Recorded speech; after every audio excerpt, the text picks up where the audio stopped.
Sí. Con personalidad, ¿no? Porque si hacía todo en el campo, por ejemplo, Sí. eso marca un poco la personalidad, ¿no? Sí, yo es como que fui, quizás me fui ganando las actividades. Ajá. Mi función principal a esa edad, más o menos 8 o 10 años, era llevar el mate cocido en el momento de la cosecha, el mate cocido a la gente que estaba trabajando. Y mi mamá lo preparaba y yo le obligaba a que me hiciera en ese momento. Nosotros, por lo menos en casa, se acostumbraba a llevarlos en botellas de vino. Ahí se llevaba el mate cocido al campo. Entonces yo le obligaba a mi mamá que me hiciera una para mí también. La mía quizás era más chiquita, pero yo me llevaba, y a veces iba en bicicleta. Con mate cocido. Con mate cocido, ¿no? Con mate cocido. Y yo tomaba junto con ellos el mate cocido y las galletas de campo. Claro. Esa fue mi primera función, que quizás era también para... sí, fui muy enérgica. Era como un momento mágico ese, ¿no? Sentarse a tomar el mate cocido sí. De la gente que trabajaba en el campo. Sí, con la galleta era una ceremonia. Era una ceremonia, claro, porque era tan esperado por el personal como también por mí, porque yo iba, así que en pleno calor, yo no tenía problema, y a veces en bicicleta o a caballo me iba a llevar y me sentaba con ellos a tomar. Y bueno, y después una vueltita en la cosechadora, una vueltita en el tractor, y a veces he reemplazado, ¿no? También. Y subir al caballo a juntar las vacas, y después ya cuando fui un poquito más grande, pero no mucho más, ya iba hasta el pueblo a comprar repuestos. Manejé desde muy chica, nos gustaba, o sea, mi papá era como que nos obligaba, él nos enseñó a manejar y nos obligaba porque él decía que bueno, a veces se podía llegar a necesitar y teníamos que saber manejar. Entonces teníamos tramos por edades, porque yo soy la más chica de los 3 hermanos, entonces bueno, mi hermano está en un determinado lugar, después mi hermana y yo. Y bueno, yo indudablemente era siempre muy cargosa porque era la que decía, puedo manejar. Así que bueno, después ya iba a comprar repuestos, siempre fui como tapando o salvando diferentes actividades, pero sí, fui como muy activa y yo la verdad disfrutaba y no me gustaba estar adentro. Mi hermana no le gustaba el campo, claro, y ella se dedicaba a leer. Entonces ella es la culta, digo yo, de los destinos. Ella es abogada. Ella es abogada, estudió abogacía. Claro, la lectura. Y exactamente, yo digo, mi papá, él era una persona también muy culto, muy inteligente. Lo conocí. Le gustaba leer mucho. He conversado con él. Entonces yo creo que él nos inculcó a cada uno, o sea, a mi hermano varón y a mí el campo, y a mi hermana la lectura, la política, todo eso A propósito, contame un poquito, cuando quieras tomar. Sí.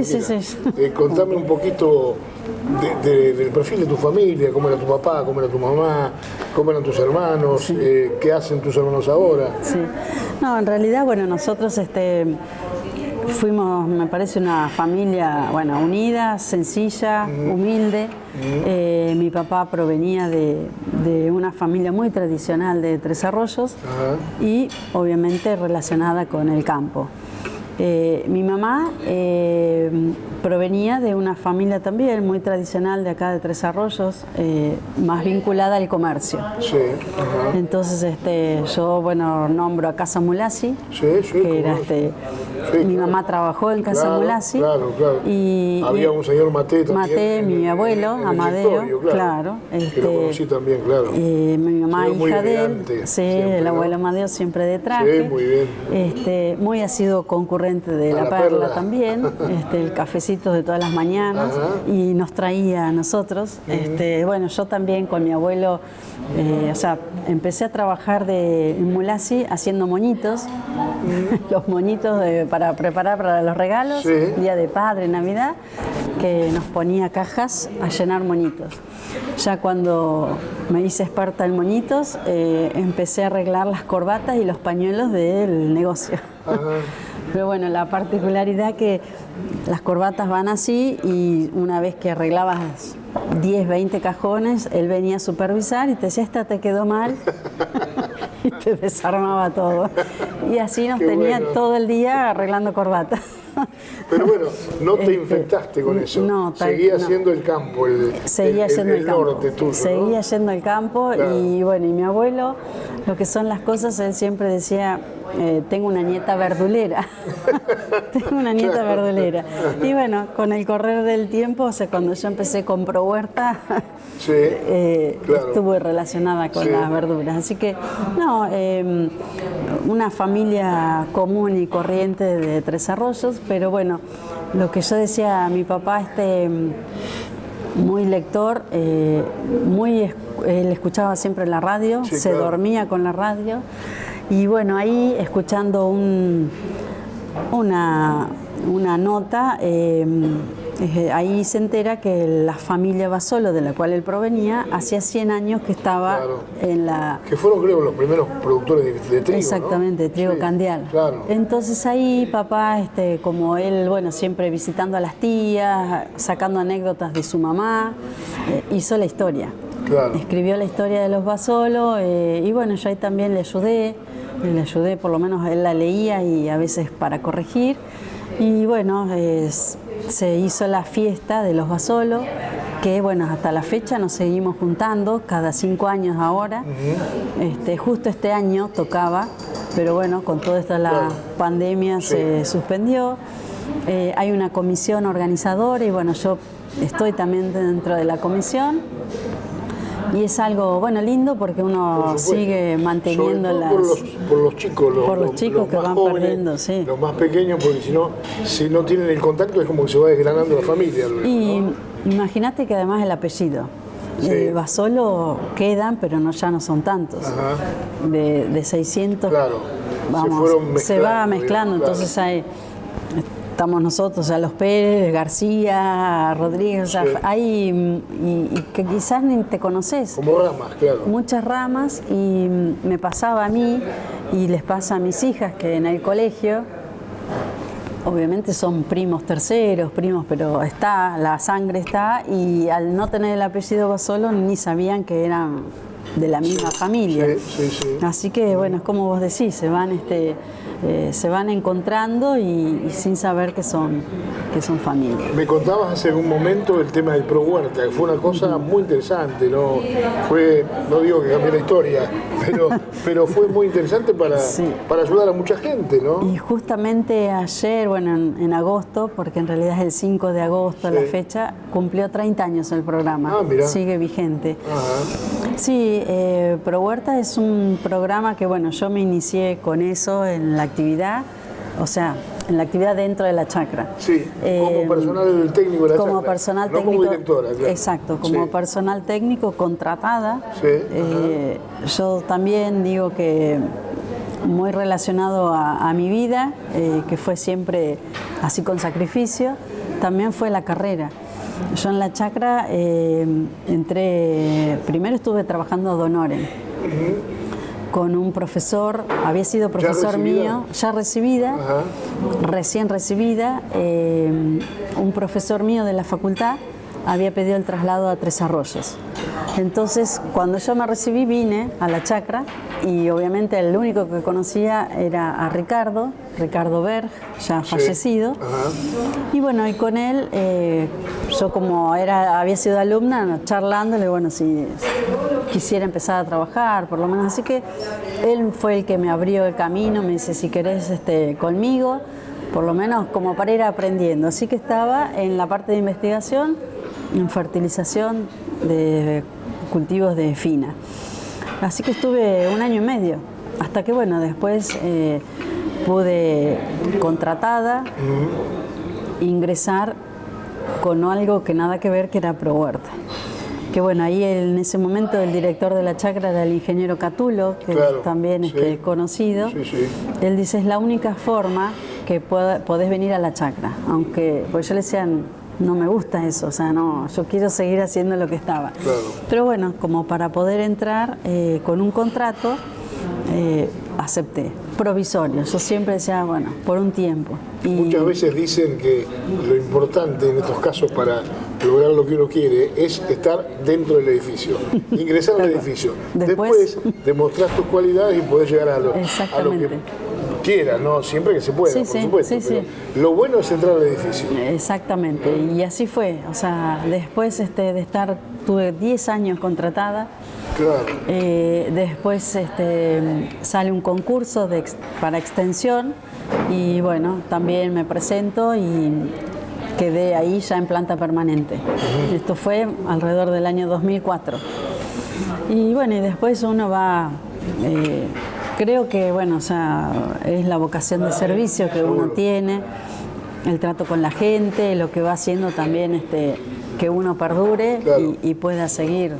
Hay un capítulo que yo conozco y que no me gustaría dejar de lado, porque tiene mucho que ver con un gesto muy noble que vos tuviste. En algún momento vos participaste en la política y fuiste electa concejal. Sí. Y al muy poco tiempo, cuando muchos están aferrados a la silla y quieren ser reelectos por vida, vos renunciaste. Fue uno de los muy pocos casos que uno recuerda de un concejal que haya renunciado, ¿no? Y además renunciaste en corto tiempo. Sí, fue justo acá, en ese momento que, como yo era contratada, podía ejercer la función política. Sí. Y bueno, participé, quizás de mi familia, era la menos política, porque mi papá era muy político. Y mi hermana era muy política. Sí. Y yo me gustaba, pero no era algo. Pero bueno, me invitaron a participar y bueno, yo en ese momento había accedido a estar más abajo de la lista. Pero bueno, cuando ya ha llegado el momento me pusieron tercera y bueno, y asumí. Hablamos de la Unión Cívica Radical. De la Unión Cívica Radical. Sí. Asumí y era en ese momento se postulaba a candidato a intendente el profesor Néstor Rodríguez. Sí. Fue el que me invitó a participar y bueno, ahí asumí enseguida, pero claro, yo siempre con mi carrera profesional queriendo o continuando, porque era lo que yo había estudiado. Lograr nuevas etapas. Y fue ahí cuando sale este concurso en el INTA, que me presento y después gano. Al ganar quedé en planta permanente. Claro. Entonces yo, digamos, entro a la carrera de INTA y bueno, ¿y qué pasó? O sea, yo creo que es lo que a mí me inculcaron toda la vida y en eso agradezco a mis padres, es la honestidad. Había muchos técnicos de INTA que habían sido concejales, pero la mayoría lo hacía como a la pasada. Yo en el concurso, de parte de las cosas que te preguntan, justamente hay una pregunta que dice si estás trabajando en otro lado o si ejerces algún otro cargo. Y yo lo puse, que era concejal. Y bueno, obviamente después de un tiempo, el INTA me manda una nota diciendo que tenía que elegir o seguir con la concejalía o seguir en el INTA. Y me daban un tiempo prudencial para decidirlo. No tomé todo ese tiempo porque lo decidí enseguida. Entonces ahí presenté la renuncia a la concejalía. O sea, una vez más, el norte que lo tuve siempre, claro, en el campo, tal cual. Sí, en el campo y con la gente, y es mi forma de ser, sí. Bueno, y todo esto de la trayectoria, la honestidad, la imagen, te llevó en algún momento a que te nombraran directora de la Chacra Experimental de Barro. Sí, también un concurso. Bueno, un concurso. Sí, los cargos de dirección son concursos, en este caso fue el segundo concurso abierto. ¿Qué significa eso? O sea, siempre la chacra, por ser del ministerio, el director tenía que ser alguien interno, alguien que estuviera trabajando en la chacra. Sí. El primer director que fue por concurso abierto fue el ingeniero Carbajo. Sí. Héctor Carbajo, al cual yo también siempre le voy a agradecer todo lo que aprendí con él. Nos quedábamos fuera de hora, yo me quedaba trabajando y él también, y se venía a mi oficina, compartíamos algún mate y él también me inculcó toda la historia de la chacra, sus conocimientos, que es una persona... Un apasionado, ¿no? Apasionado, excelente. Y bueno, así que yo logré tener una una amistad. Yo le decía que lo consideraba un padre abuelo. ¿Cómo no? Claro. Realmente tuvimos muy linda relación y bueno, él había hecho un concurso abierto. Después los demás directores, o sea, el ingeniero Catulo, el ingeniero Bertucci, fueron concursos cerrados, o sea, alguien de la chacra que se hacía cargo. Sí. Acá, que fue en fines del 2018, sale la convocatoria y también concurso abierto.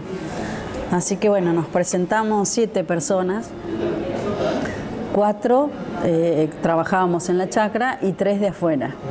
Y bueno, uno pasa por primero, o sea, son como antecedentes, después de eso hay una, digamos, una selección y pasás a una entrevista y también a un examen psicotécnico. Y bueno, pasás todas esas instancias y en febrero del 2019 me avisan que había ganado el concurso. Era la única mujer que me había presentado y también soy la única mujer que en los casi 100 años de la chacra asumí como directora. En ese momento también en el INTA no éramos muchas mujeres directoras, estoy hablando de 1 año y medio, o sea, en febrero éramos poquitas, 5 o 6 mujeres directoras, ya ahora hay muchas. Claro. Porque a partir de ahí siguieron los concursos en otras experimentales. Cuando postulaste ya tenía muchos años de experiencia en la chacra. Y casi 30 años. Claro. Sí, casi 30 años. ¿Conocías muy bien de qué se trataba? Creo que sí, y además, como dije, pasé por todo, o sea, estuve contratada, estuve en investigación, estuve en extensión, pasé por todos los sectores de la chacra. ¿Hasta qué punto de vista un director puede proponer modificaciones, digamos, es decir, objetivos que no estén...